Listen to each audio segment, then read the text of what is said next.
السلام علیکم ورحمۃ اللہ وبرکاتہ۔ بسم اللہ الرحمن الرحیم۔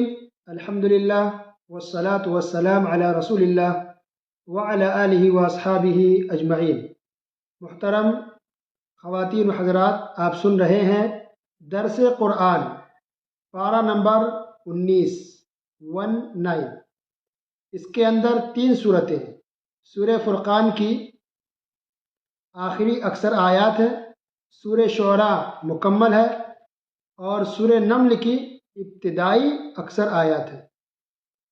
تو سورہ فرقان، فرقان کا مطلب ہوتا ہے حق اور باطل کے درمیان فرق کرنے والی چیز، اس کو کہتے ہیں فرقان۔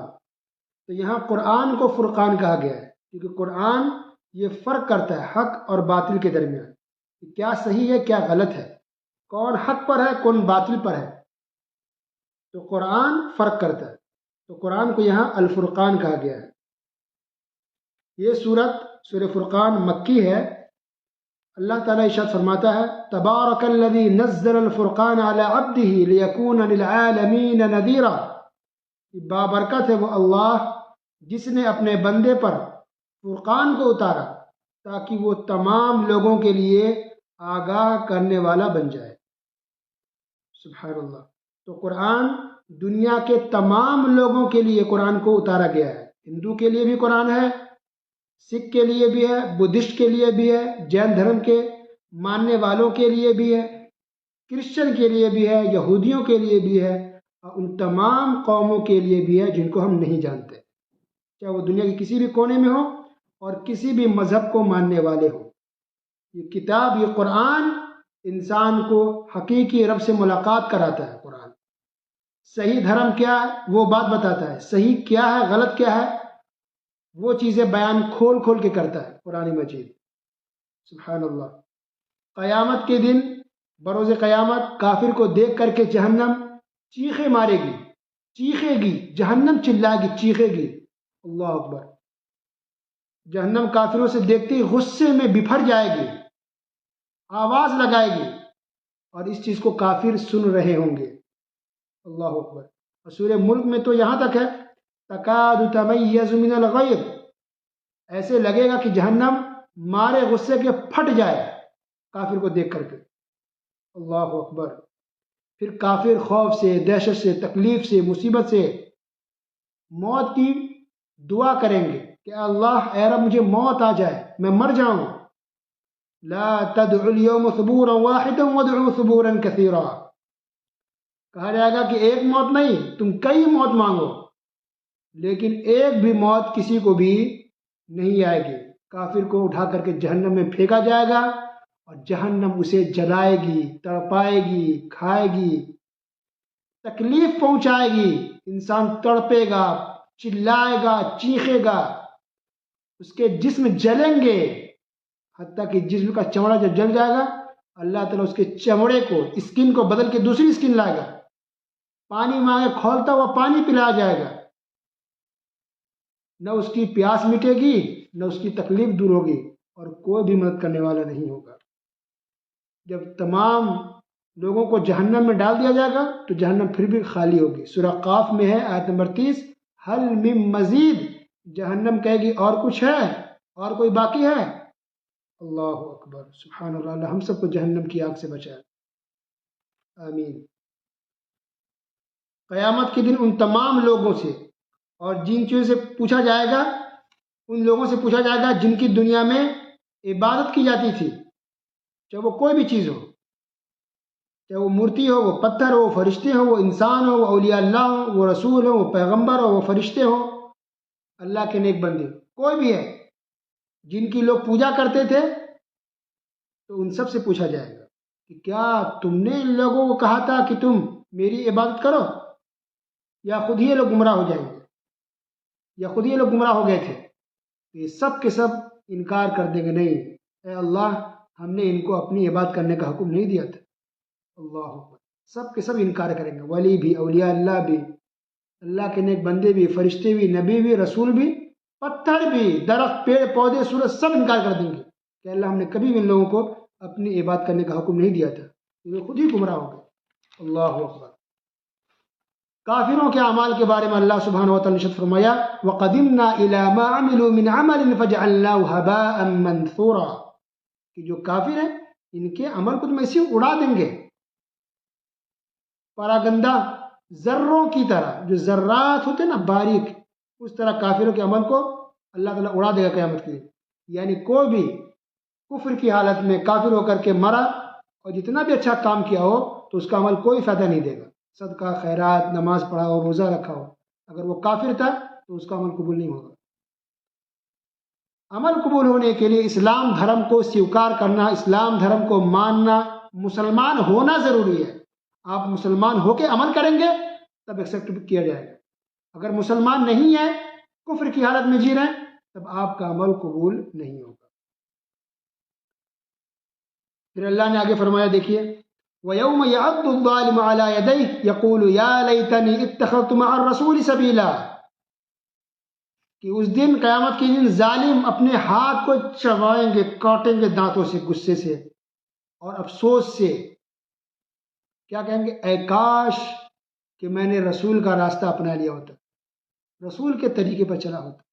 پھر کہیں گے یا ویلتا لیتنی لم اتخذ فلانا خلیلا، اے کاش کہ میں فلاں آدمی کو دوست نہ بنایا ہوتا.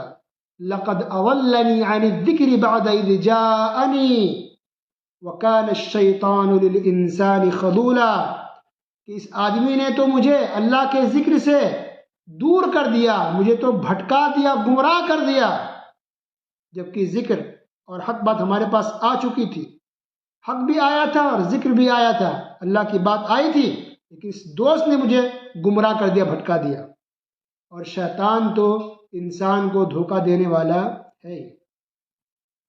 اللہ اکبر. اور پھر کافروں نے کیا کہا؟ وقال الذين كفروا لولا نزل عليه القرآن جملة واحدة، کہ اللہ نے پورے قرآن کو ایک ساتھ نازل کیوں نہیں کیا؟ تو اللہ نے کہا کہ ہم ایک ساتھ نازل کیوں کریں، ہم نے تھوڑا تھوڑا نازل کیا ہے تاکہ لوگ اس کو سمجھ سکیں، دل میں بات اترنے میں بھی آسانی ہو، سمجھنے میں آسانی ہو اور عمل کرنے میں آسانی ہو. تو اس سے یہ کہا جاتا ہے کہ جو لوگ عمل کرنے والے نہیں ہوتے ہیں وہ صرف اعتراض کرتے ہیں کہ ایسا کیوں نہیں ہوا، ویسا کیوں نہیں ہوا، یہ چیز ایسے کیوں نہیں ہے، وہ چیز ویسے کیوں نہیں ہے. لیکن جو لوگ اچھے ہوتے ہیں وہ عمل کرنا چاہتے ہیں تو وہ چپ چاپ عمل کرتے ہیں، وہ اعتراض نہیں کرتے. اور قیامت کے دن رسول اللہ صلی اللہ علیہ وسلم کہیں گے، کیا کہیں گے؟ وقال رسول یا رب ان قوم اتخذوا هذا القرآن مہجورا، کہ اے میرے رب، میری امت نے، میری قوم نے قرآن کو چھوڑ دیا تھا. سورہ فرقان آیت نمبر 30. اللہ اکبر. تو قرآن کو چھوڑنے کا کیا مطلب ہے؟ اس کا 4 مطلب ہے قرآن کو چھوڑنے کا. نمبر 1 کہ تلاوت نہیں کرنا. نمبر 2 صحیح سے تلاوت نہیں کرنا، غلط غلط پڑھنا، سیکھنے کی کوشش ہی نہیں کرنا. کتنے لوگ مسلمان ایسے ہیں جن کو قرآن پڑھنا صحیح سے نہیں آتا، باتیں بڑی بڑی کریں گے لیکن قرآن کی تلاوت صحیح سے نہیں کر سکتے، وہ سیکھتے نہیں ہیں، بڑی بڑی غلطیاں کرتے ہیں. زبر کو، زیر کو ایسے کھینچ کے پڑھتے ہیں جیسا کہ وہ مد ہو، قرآن کا معنی مطلب بدل جائے گا. تو قرآن کو صحیح سے نہیں پڑھنا، یہ بھی قرآن کو چھوڑنا ہے. اور اسی طرح نمبر 3 غور و فکر نہیں کرنا، تدبر نہیں کرنا، سمجھنے کی کوشش نہیں کرنا. اور نمبر 4 قرآن پر عمل نہیں کرنا. یہ 4 چیزیں اس میں شامل ہے. اللہ کے رسول صلی اللہ علیہ وسلم شکایت کریں گے کہ میری امت نے قرآن کو چھوڑ دیا. آج بہت سے مسلمان ہیں جو تلاوت تو کرتے ہیں، اکثر مسلمان تلاوت قرآن کی کرتے ہیں، لیکن غور و فکر بہت کم کرتے ہیں، اور عمل تو اس سے بھی کم لوگ کرتے ہیں. تب کیا عالم ہوگا قیامت کے دن، ہمارا کیا حال ہوگا کہ ہمارے رسول صلی اللہ علیہ وسلم ہماری شکایت کریں گے. لہٰذا ہم چاہتے ہیں کہ اس سے بچیں، شکوہ شکایت سے. اور یہ نہیں کہ دنیا سے شکوہ شکایت ہوگی، وہاں تو عذاب ہوگا اللہ کا. وہاں تو ہمارے پاس کوئی موقع نہیں کہ لاؤ قرآن ہم اب سمجھ لیں، اب عمل کریں. نہیں، ختم، بس دنیا فرسٹ اینڈ لاسٹ، پہلی اور آخری زندگی یہی ہے، اسی میں جو کچھ کرنا ہے کر کے ہم کو دنیا سے گزرنا پڑے گا. اور پھر اس کے بعد اللہ تعالیٰ نے یہ بھی بیان فرمایا کہ اللہ تعالیٰ 7ویں آسمان کے اوپر عرش پر ہے. اللہ تعالیٰ 7ویں آسمان کے اوپر عرش پر ہے، ہر جگہ نہیں. تو دیکھیں اللہ نے کتنی جگہ اس بات کو کلیئر کیا کہ اللہ تعالیٰ 7ویں آسمان کے اوپر عرش پر ہے. اس کے بعد ہے سورہ شعراء. شعراء کا مطلب شاعر. جو شاعر لوگ ہوتے ہیں، شاعری کرتے ہیں، اس کو شعراء کہا جاتا ہے۔ اس صورت کے اندر اس کا ذکر ہے، اس لیے اس کا نام سورہ شعراء رکھا گیا ہے۔ یہ صورت بھی مکی ہے، اس کا مطلب اس کے اندر بھی عقیدے کی بہت سی باتیں ہیں اور توحید کی باتوں کو کھول کھول کے بیان کیا گیا ہے۔ اللہ رب العالمین نے ارشاد فرمایا لعلک باخع نفسک الا یکونوا مؤمنین، کہ اے نبی ایسا لگتا ہے کہ یہ لوگ کافر اگر مسلمان نہیں ہوں گے، اسلام کو قبول نہیں کریں گے، تو لگتا ہے کہ آپ اپنی جان دے دیں گے، آپ ہلاک ہو جائیں گے۔ اللہ اکبر۔ اور اس بات کو اللہ نے قرآن میں اور بھی کئی جگہ کہا ہے، سورہ کہف میں بھی یہ بات موجود ہے۔ تو اس سے پتہ چل رہا ہے کہ محمد صلی اللہ علیہ وسلم کتنے فکر مند تھے، کتنی کوشش اور کتنی محنت کرتے تھے لوگوں کو اسلام کی طرف لانے کے لیے، اسلام قبول کرانے کے لیے، اسلام کی باتیں بتانے کے لیے، اور کتنا شوق رکھتے تھے کہ لوگ مسلمان ہو جائے، اسلام دھرم کو مان لیں، اسلام مذہب کو قبول کر لیں، کیونکہ ان کو ڈر ہے، خوف ہے کہ اگر اسلام کو قبول آدمی نہیں کیا تو وہ جہنم میں جائے گا، جو پکی بات ہے۔ کافر ہمیشہ ہمیں جہنم میں چلے گا۔ کوئی بھی کافروں کی دنیا سے مرا تو ایک سیکنڈ کے لیے بھی وہ سورگ کے اندر، جنت کے اندر داخل نہیں ہو سکتا، وہ ہمیشہ میں جہنم میں چلے گا۔ آج ہم میں سے کتنے جو لوگوں کو اسلام کی دعوت دیتے ہیں، کتنے ہیں جو اپنے کام والوں کو، اپنے کام والیوں کو یا اپنے جاننے والوں کو اسلام کی طرف بلاتے ہو۔ اسلام کی دعوت دینی چاہیے، ہدایت دینا اللہ کے ہاتھ میں، لیکن ہمیں کوشش کرنی چاہیے اسلام کی دعوت دیں۔ حالات اچھے نہیں ہیں، ملک کے حالات بگڑے ہوئے ہیں، حالات خراب ہیں، مجھے بتائیے حالات اچھے کب تھے؟ اللہ کے رسول صلی اللہ علیہ وسلم کے زمانے میں مکہ کے اندر جو حالات تھے مسلمانوں کے، کیا اس سے بدتر حالات ہمارے ہیں؟ کبھی نہیں۔ مکہ کے اندر کوئی نماز نہیں پڑھ سکتا کھل کر کے، اگر کوئی نماز ہی پڑھتا تھا تو کافر اس کو مارتے تھے، چھپ چھپ کر کے لوگ پہاڑوں کی طرف جا کر کے نماز پڑھتے تھے۔ کوئی اسلام کو قبول کرتا تھا تو صرف اس بنیاد پر اس کو مارتے تھے کہ تم مسلمان کیوں ہو گئے۔ اتنی بھی آزادی نہیں تھی کوئی انسان کسی دھرم کو مان سکے۔ اللہ اکبر۔ اس کے باوجود بھی اللہ کے رسول صلی اللہ علیہ وسلم اور صحابہ کرام نے اسلام کی تبلیغ کرنے اور اسلام کی دعوت دینے کو چھوڑا نہیں۔ تو حالات کبھی اچھے نہیں ہوتے ہیں کہ آپ کو حالات اچھے کر کے کوئی دے لو اور دعوت دو، ایسا نہیں۔ اسی برے حالات میں، اسی پریشانی میں، اسی مشکلوں میں دین کی دعوت دینی پڑتی ہے۔ حکمت کے ساتھ اسلام کی تبلیغ کرنا ہمارا کام ہے، ہمارا فرض ہے کہ لوگوں کو اسلام کی طرف بلائیں، اسلام دھرم، اسلام مذہب کی دعوت دیں۔ یہ دعوت تمام لوگوں کے لیے، تمام انسانیت کے لیے، دنیا کے تمام بسنے والے لوگوں کے لیے اسلام آیا ہے۔ یہ اللہ تمام لوگوں کا اللہ، یہ رسول تمام لوگوں کا رسول ہے، یہ قرآن مجید تمام لوگوں کا قرآن ہے، صرف مسلمانوں کا نہیں ہے۔ اس میں اس صورت کے اندر اللہ نے کئی نبیوں کا، کئی رسولوں کا بھی ذکر کیا ہے۔ موسیٰ علیہ السلام کا بیان آیت نمبر 10 سے 66 تک ہے، 66 تک۔ اس کے بعد اللہ تعالیٰ نے ابراہیم علیہ السلام کا ذکر کیا، آیت نمبر 70 سے 89 تک۔ کیا عقیدہ تھا ابراہیم علیہ السلام کا؟ دیکھیں اللہ اکبر۔ آج جو لوگ باباؤں پر بھروسہ کرتے ہیں، اولیاؤں، اللہ کے نیک بندوں کے بارے میں یہ عقیدہ رکھتے ہیں کہ وہ ہمیں کھلا سکتے ہیں، وہ ہمیں رزق دیتے ہیں، یا وہ مشکل کو، پریشانی کو دور کر سکتے ہیں، ان کو چاہیے کہ یہ پڑھ لیں سورہ شعراء پڑھیے، آیت نمبر 79 سے 82، 89 سے 82 تک، 4 5 6 8 10 آیتیں پڑھ کے دیکھیے۔ اللہ تعالیٰ نے ابراہیم علیہ السلام کا عقیدہ بیان کیا ہے۔ ابراہیم علیہ السلام کیا عقیدہ تھا؟ والذی هو یطعمنی ویسقین۔ ابراہیم علیہ السلام کہتے ہیں کہ اللہ ہی ہے جو مجھے کھلاتا ہے اور وہی مجھے پلاتا ہے، وَإِذَا مَرِضْتُ وَهُوَ يَشْفِينِ، اور جب میں بیمار پڑتا ہوں تو اللہ تعالیٰ ہی مجھے شفا دیتا ہے، وَالَّذِي يُمِيتُنِي ثُمَّ يُحْيِينِ، اور وہی مجھے موت دے گا اور اللہ ہی مجھے پھر دوبارہ زندہ کرے گا۔ تو کھلاتا کون ہے؟ صرف اللہ۔ پلاتا کون ہے؟ صرف اللہ۔ شفا کون دیتا ہے؟ صرف اللہ۔ تو گویا ابراہیم علیہ السلام کے اندر نبی ہو کر بھی اتنا پاور نہیں تھا کہ وہ اپنے آپ کو کھلا لیں، اپنے آپ کو شفا دے دیں، وہ اپنے آپ کو ٹھیک کر لیں، اپنے آپ کی مشکل کو ختم کر لیں۔ یہ پاور تھا؟ نہیں۔ ابراہیم علیہ السلام صاف لفظوں میں اقرار کر رہے ہیں، اعلان کر رہے ہیں، بیان کر رہے ہیں کہ میں بیمار پڑتا ہوں تو شفا بھی اللہ ہی دیتا ہے بس۔ ایک نبی ہو کر کے اپنے آپ کو شفا نہیں دے سکتے ہیں، تو بعد کے آنے والے کوئی بزرگ، کوئی ولی، کوئی اللہ کے نیک بندے، کوئی پیر، کوئی بابا کسی اور کو شفا دے سکتے ہیں؟ نہیں۔ کسی کی پریشانی کو دور کر سکتے ہیں؟ نہیں۔ یہ امپاسبل ہے، ناممکن بات ہے۔ یہ آپ لوگوں کو بیوقوف بنا رہے ہیں، جھوٹ بول رہے ہیں۔ پھر یہ لوگ کہتے ہیں کہ اگر یہ لوگ ٹھیک نہیں کرتے ہیں تو جو لوگ درگاہ مزار پہ جاتے ہیں تو ٹھیک کیسے ہو جاتے ہیں؟ کتنے ہیں جو درگاہ پہ گئے اور ٹھیک ہو کر کے آ گئے؟ اس کا جواب یہ ہے کہ مجھے یہ بتائیں، ہندو کہاں جاتے ہیں بیمار پڑتے ہیں؟ تو مندر میں۔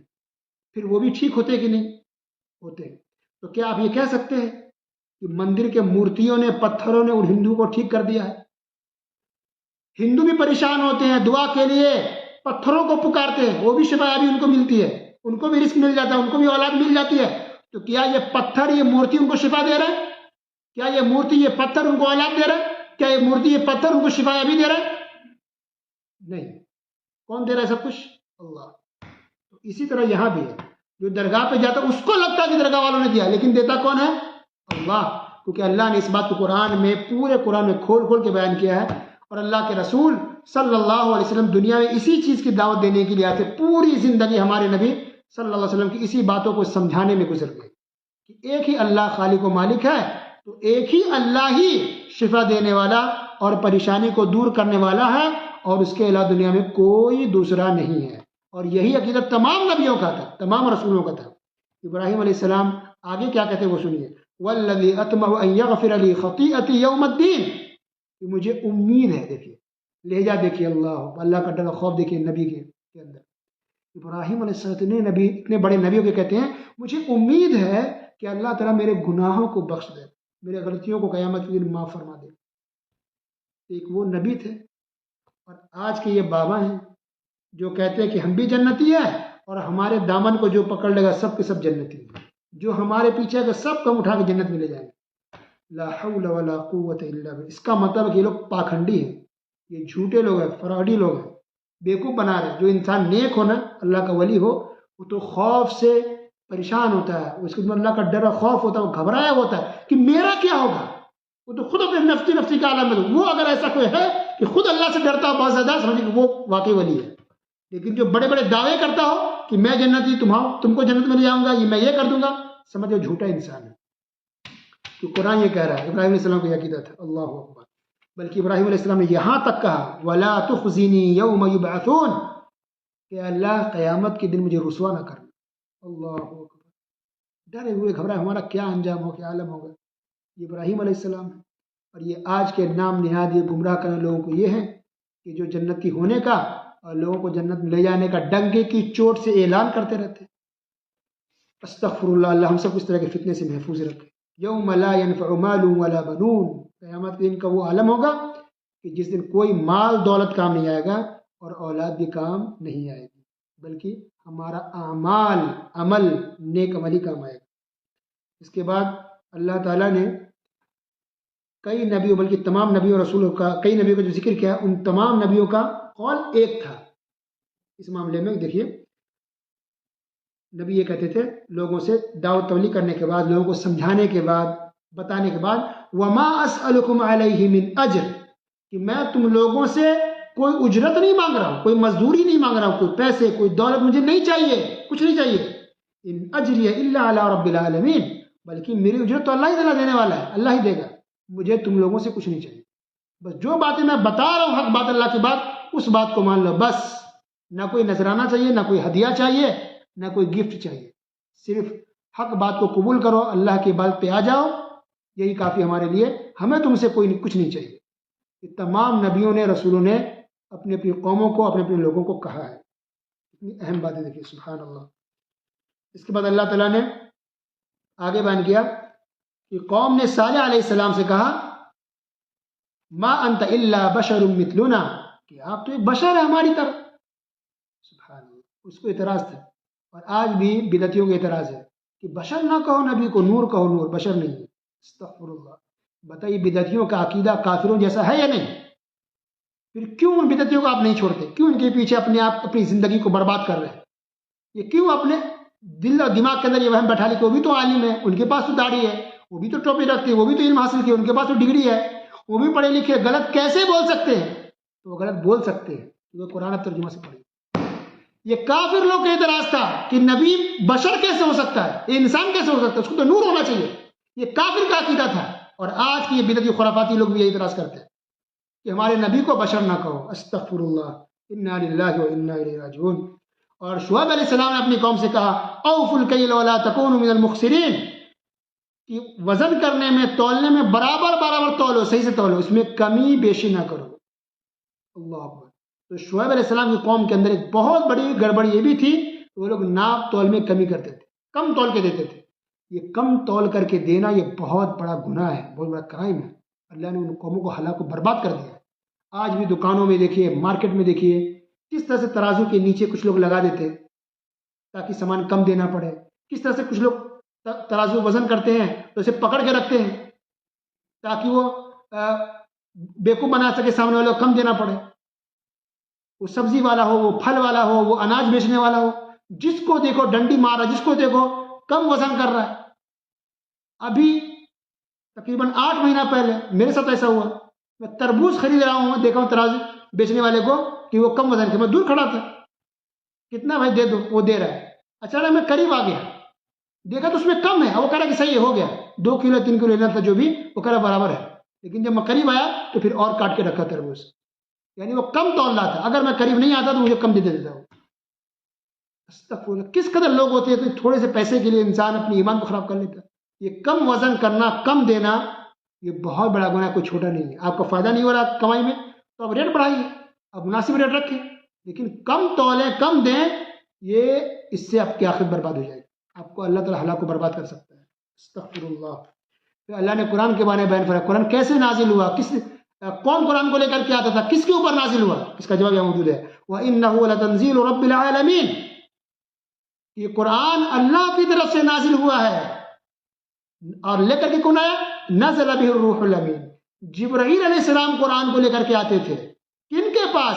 علی قلبک لتکون من المنذرین، رسول اللہ صلی اللہ علیہ وسلم کے دل پر لے کر کے اترتے تھے تاکہ نبی صلی اللہ علیہ وسلم لوگوں کو ڈرائیں اور سمجھائیں، بتائیں۔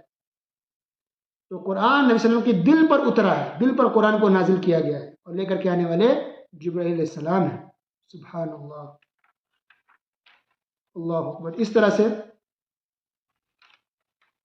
سورہ شعراء مکمل ہو جاتی ہے، اس کے اندر بھی بہت ساری باتیں ہیں، اور شعراء کے بارے میں اصل میں یہ بات اللہ نے بیان فرمایا ہے کہ جو شاعر لوگ ہوتے ہیں وہ ایسے ہوتے ہیں جو الگ الگ وادیوں میں بھٹکتے رہتے ہیں، اور یہ لوگ وہ باتیں کہتے ہیں جس پر خود عمل نہیں کرتے، ان کی دنیا ہی بالکل الگ ہوتی ہے۔ تو اس میں اکثر شاعر اس کے اندر مراد ہے، کیونکہ اکثر شاعر لوگوں کا یہ حال ہوتا ہے کہ وہ وادیوں میں بھٹکنا ہی نہیں، ادھر ادھر بھٹکتے رہنا، غلط چیزیں بیان کرنا۔ دیکھیے یہ حال ہے، یہ اکثر شاعر کو دیکھ لیں تو وہ بےہودہ باتیں کریں گے، پیار، محبت، عشق، لڑکا لڑکی، اس سے اوپر وہ اٹھتے ہی نہیں۔ استغفر اللہ، خراب خراب باتیں کرنا، یا کسی کی تعریف میں، بادشاہ کی تعریف میں، بڑے لوگوں کی تعریف میں بڑی بڑی باتیں کر دینا، غلو کر دینا، یہ شاعر لوگوں کا کام ہے، یہ بہت ڈینجر چیز ہے یہ۔ ہاں کچھ شاعر ایسے ہوتے ہیں جو اچھے بھی ہوتے ہیں، تو اگر کوئی شاعر اچھا ہے، جس کا اخلاق، جس کی زبان، جس کی شاعری صحیح ہے، تب تو وہ صحیح ہے، اس کی برائی نہیں ہے۔ لیکن جو بھٹکے ہوئے لوگ ہیں اس کے لیے بہت ڈینجر مسئلہ ہے۔ اچھا، بہت سے شاعر ایسے بھی ہیں جو انڈیا، پاکستان، بنگلہ دیش میں جو شعر و شاعری میں شرک اور بدعت والے الفاظ استعمال کرتے ہیں۔ قوالی میں دیکھ لیجئے، بھر دے جھولی میری یا محمد، لوٹ کر نہ جائیں گے خالی، یہ تو شرک ہے۔ یہ محمد صلی اللہ علیہ وسلم کیسے ہماری جھولی بھر سکتے؟ وہ تو وفات پا چکے ہیں، یہ تو شرک ہے۔ قرآن میں کھول کھول کے اللہ نے بیان کیا کہ اے نبی کہیے کہ میرے پاس کچھ بھی نہیں ہے، اللہ دیتا ہے، میں نفع نقصان کا مالک نہیں۔ وفات کے وقت کہہ رہے بھر دو جھولی میری یا محمد، میری محمد، تو یہ شرک کے الفاظ ہے نا۔ تو اس طرح سے شرک کو کوٹ کوٹ کے شاعروں نے بھر دیا ہے شعر و شاعری کے اندر، کہ غیر اللہ سے مدد مانگنا، غیر اللہ کو پکارنا، یہ نعت کے نام پر کتنا لوگ شرک کر رہے ہیں۔ نعت میں اگر رسول اللہ صلی اللہ علیہ وسلم کی صرف تعریف ہے، وہ بھی قرآن و حدیث کے حساب سے، عدل و انصاف کے حساب سے صحیح ہے، لیکن غلو کر دینا، بڑھا چڑھا کے پیش کرنا، تو یہ شرک ہے، کفر ہے۔ تو بہت زیادہ لوگوں نے گڑبڑ کی۔ اکثر جو آپ نظم دیکھ لیں، شعر و شاعری دیکھ لیں، انڈیا پاکستان میں، بنگلہ دیش میں نظم دیکھیں، بدعتیوں کی غلو سے بھرا ہوا ہے۔ رسول اللہ صلی اللہ علیہ وسلم کی شان میں کتنا غلو کرتے ہیں، کتنا اونچے مقام مرتبہ کو اونچے تک پہنچاتے ہیں۔ استغفر اللہ۔ اس لیے لہذا الرٹ ہونا چاہیے، ہمیں سوچ سمجھ کے پڑھنا چاہیے، سننا چاہیے، کہ دیکھیں چیک کرا لیں پہلے کہ وہ صحیح ہے یا نہیں۔ تو اللہ تعالیٰ کا یہ شاعر جو لوگ ہوتے ہیں وہ بھٹکے ہوئے ہوتے ہیں، وہ گمراہ ہوتے ہیں، خرابی قسم کے لوگ ان لوگوں کو فالو کرتے ہیں۔ یہ لوگ صرف بولتے ہیں، عمل نہیں کرتے، کہتے کچھ ہے، عمل کچھ اور کرتے ہیں۔ اس کے بعد ہے سورہ النمل۔ نمل کا مطلب ہوتا ہے چونٹی، اس کے اندر چونٹی کا ذکر ہے، اس لیے سورت کا نام سورہ نمل رکھا گیا۔ اس کی کچھ آیتیں یا اکثر آیتیں اس 19ویں پارے میں، یا کچھ آیتیں 20ویں پارے میں۔ تو یہ سورت بھی سورہ نمل مکی سورت ہے۔ اس میں اللہ تعالیٰ نے موسیٰ علیہ السلام کا ذکر کیا ہے۔ موسیٰ علیہ السلام جب مدین سے نکل کر کے اپنی بیوی کو لے کر کے اپنے ملک جا رہے تھے، سردی کا موسم تھا، رات کا وقت تھا، تو دور سے کچھ آگ نظر آیا کہ آگ جل رہا ہے۔ تو موسیٰ علیہ السلام نے اپنی بیوی سے کہا کہ رکو، میں وہاں سے آگ لے کر کے آتا ہوں تاکہ تم تاپ لو۔ تو ٹھنڈی کا موسم تاپنے میں، تاپتے نا، سیکتے ہیں، یعنی سیکنا، آگ کو تاپنا۔ تو موسیٰ علیہ السلام گئے آگ لینے کے لیے کہ کچھ آگ کا انگارہ کچھ لے لیں گے تو سیک سکیں گے، تاپ سکیں گے۔ جب وہ آگ کے پاس پہنچے پتہ چلا کہ وہ آگ تو ایسے آگ سیکنے والی نہیں ہے، وہ تو اللہ کی طرف سے نور تھا وہ، اور پھر اللہ تعالیٰ نے نبی بنا دیا، پیغمبر بنا دیا۔ اللہ کا وہ نور تھا، وہاں پہنچے تو اللہ تعالیٰ نے کو پیغمبر بنایا، نبی بنایا۔ سبحان اللہ۔ تو اس سے کئی باتوں کو پتہ چلتا ہے کہ موسیٰ علیہ السلام بھی نئی نئی شادی کیے تھے اور شادی کر کے بیوی کو لے کے نکل رہے تھے، آ رہے تھے، راستے میں تھے، تو اللہ نے کتنی برکت دی، شادی ہوئی، بیوی آئی اور اللہ تعالیٰ نے کو نبی بنا دیا۔ سبحان اللہ۔ تو شادی کے بعد بہت سی برکت ملتی ہے، بہت سی نعمت، یہ تو بہت بڑی نعمت ہو کہ نبی بننا۔ تو آج کل کوئی نبی تو نہیں بن سکتا، نبی تو آ چکے ہیں آخری نبی محمد صلی اللہ علیہ وسلم، لیکن باقی نعمت اللہ دیتا ہے، رزق میں کشادگی دیتا ہے، اللہ جاب دیتا ہے، اچھی صحت دیتا ہے، اچھی زندگی دیتا ہے۔ تو شادی کے بعد بیوی کے آنے سے، بچوں کے آنے سے گھر میں برکت آتی ہے، اللہ برکتوں کا دروازہ کھولتا ہے۔ یہ شادی بیاہ کرنا یہ اچھا کام ہے، اچھی چیز ہے، کوئی بری نہیں ہے۔ شادی سے بھاگنا نہیں چاہیے، شادی کو بالکل آسان کیا جائے، شادی جلدی کی جائے، لڑکا اور لڑکی جتنی جلدی ہو سکے شادی کر دے۔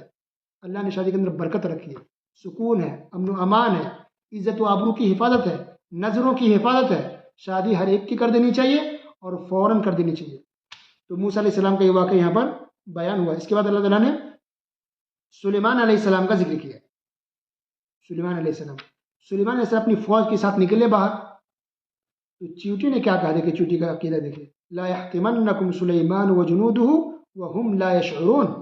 چیوٹیوں نے کہا باقی چیوٹیوں سے کہ بلوں کے اندر گھس جا، اپنے سوراخ میں چلے جا، ایسا نہ ہو کہ سلیمان علیہ السلام اور ان کی فوج تمہیں روند ڈالیں، جوتیوں چپل سے روند دیں، اس کے چلے جائیں اس کے اوپر اور انہیں پتہ بھی نہ چلے۔ وَهُمْ لَا يَشْعُرُونَ، ان لوگوں کو پتہ ہی نہیں چلے، یعنی بے علم میں اب انسان چل رہا ہے تو ہمیں کیسے معلوم پڑے گا پیر میں یہ چیوٹی آ گئی، اتنی باریک اور چھوٹی سی ہوتی ہے۔ اب دیکھیے چیوٹی کا کیا عقیدہ تھا کہ سلیمان علیہ السلام کو معلوم نہیں پڑے گا، ان کی فوج کو ہم مر جائیں گے، تو اس لیے اپنے اپنے بلوں میں چلی جاؤ۔ اور آج لوگ کیا کہتے ہیں، ایک انسان ہو کے، مسلمان ہو کے، کہ بزرگ اولیاء اللہ عالم الغیب ہوتے ہیں، یہ رسول پیغمبر عالم الغیب تھے، چیوٹی کہہ رہے ہیں کہ ان کو پتہ ہی نہیں چلے گا۔ تو سلیمان علیہ السلام تو بہت بڑے نبی تھے، سلیمان علیہ السلام کی حکومت ہواؤں پر تھی، انسانوں پر، جنوں پر، ہواؤں پر، پرندوں پر، جانوروں پر حکومت اللہ نے عطا فرمائی تھی۔ اس کے باوجود بھی سلیمان علیہ السلام جب چلتے اب نیچے آ جاتی چونٹی تو ان کو پتہ نہیں چلتا۔ تو پیر کے نیچے آ جائے چونٹی اور پتہ نہ چلے انسان کو، تو وہ انسان کو غیب کے بارے میں کیسے خبر ہو سکتی ہے؟ رائٹ، سبحان اللہ۔ تو چونٹی کا اتنا اچھا عقیدہ ہے، اور آج کا انسان کتنا مرا ہوا، گرا ہوا، جاہل ہے کہ اس کو اتنا پتہ نہیں ہے کہ کوئی عالم الغیب نہیں ہوتا سوائے اللہ کے۔ بس اس لیے کہتے ہیں قرآن ترجمہ سے انسان پڑھے، تھوڑا بھی غور و فکر کرے تو اس کا دل دماغ کھل جائے گا اور انسان کا عقیدہ صحیح ہو جائے گا۔ تو بہت ساری باتیں اس کے اندر ہے، اس میں حدود کا ایک واقعہ بھی ہے۔ اب دیکھیے اس کے اندر بھی دیکھیے حدود پرندہ، سلیمان علیہ السلام نے فوج کو ترتیب دے دی، کھڑا کر دیا، حدود پرندہ غائب ہے۔ تو سلیمان علیہ السلام نے کہا حدود پرندہ کہاں ہے، آ جائے، وہ اسے اگر پیش نہیں کیا تو میں اس کو ذبح کر دوں گا، مار ڈالوں گا۔